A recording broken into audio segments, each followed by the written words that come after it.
আমরা কি মানে এর কাহিনীটা কি কি কারণে এগুলো কথা আসছিল আপনারা আমি চিনি না আপনার কোনো কার সাজিয়ে আপনি কিছু গড়াইছেন নাহলে এই ঘটনা ঘটবে কি লিখা আমি কি গারলে আমাকে বংশের কেউ যদি জানে দিয়েছি হাত দিয়েছি হ্যাঁ আমার মান সম্মান থাকবে তেজ্য করিয়ে দেবে হ্যাঁ সুমন দিয়ে বাটপারি করবে না ব্যাগ বাটপারি তো মুখ করবে একটা ঘটনাতে ঘটবে আমারে বাটপার বানানোর চেষ্টা হইবে এটা তুমি আগেই বুঝছিলাম আমার কাছে এই যে ভিডিও দেখাইতেছি এই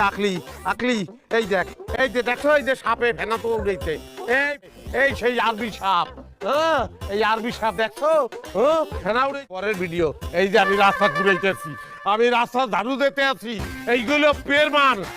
পেরমান আমি লই আইছি এই যে আমি তো ভালো থাকতে আছে না দাদি দেখছেন এই যে আমি আইছি আমি তো কন্টিনিউ আইছি কত টাউটারি করে আওয়া লাগছে আমার তো মার্ডার করে দিয়ে হালাইতো আমি পলাই আইছি আমি যে সুস্থ শরীরে আইতে পার সেইটা লইয়ে কেউ কথা